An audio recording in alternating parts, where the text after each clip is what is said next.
V okviru Interreg programa Slovenija-Madžarska se izvaja projekt z naslovom Keep Young and Fit, ki je sofinanciran strani Evropske unije.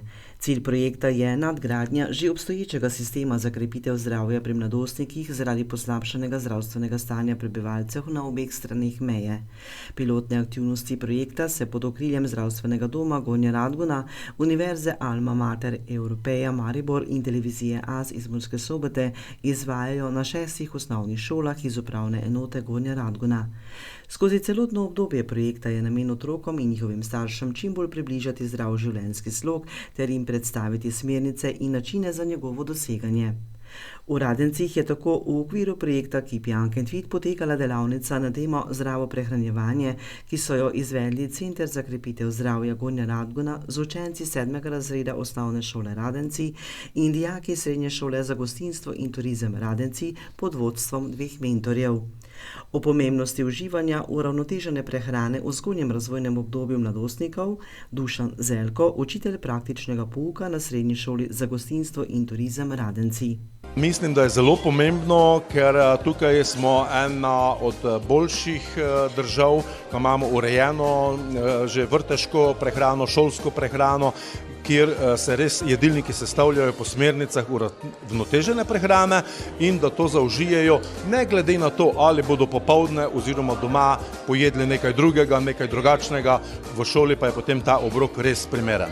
V studiu televizije AS je gostovala ravnateljica osnovne šole Radenci, ki je povedala več o tem, kako otroke spodbujati, ozaveščati in motivirati, da se usmerijo k pogosti telesni aktivnosti. Ja, tukaj je vseeno, mislim, da družina tista osnovna celica. Če v družini ni v navadi dnevno gibanje, sprehodi v naravi, da se ne privzgoji tega pomena tudi nekega dodatnega gibanja, ker v osnovni šoli v bistvu vseh programih mi nudimo dovolj teh prostočasnih in športnih aktivnosti. Tukaj bi morali stopiti skupaj, ne? In tudi v družini vključiti več teh športnih aktivnosti. Pri nas je veliko družin, ki ozaveščajo ta pomen zdravega življenja. V okviru projekta Keep Young and Fit so na osnovni šoli Gornja Radgona, osnovni šoli Kajetana Koviča Radenci ter osnovni šoli dr. Antona Trstenjaka Negova izvedli tako imenovan dan zdravja, v sklopu katerega so se učenci seznanili z učinkovitostjo različnih športnih panog na človeško telo in zdravje. Hkrati so spoznavali, kako pomembna je zdrava hrana za človeški organizem in uravnotežen način prehranjevanja. Primož Rakovec, diplomirani zdravstvenik iz Centra za krepitev zdravja Gornja Radgona.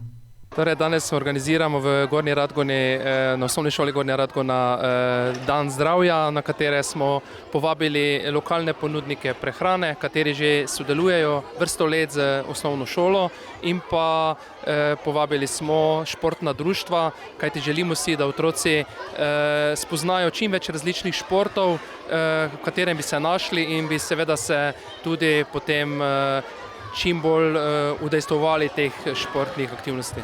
Ritem prehranjevanja je eden izmed ključnih dejavnikov zdravega načina prehranjevanja. Več o tem Mojca Malačič, magistrica dietetike. To pomeni, da vključujemo redne obroke.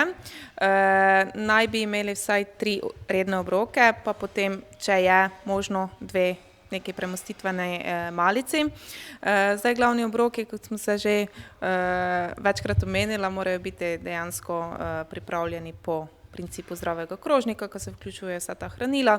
Malice pa bi naj bile energijsko tudi nekoliko manjše.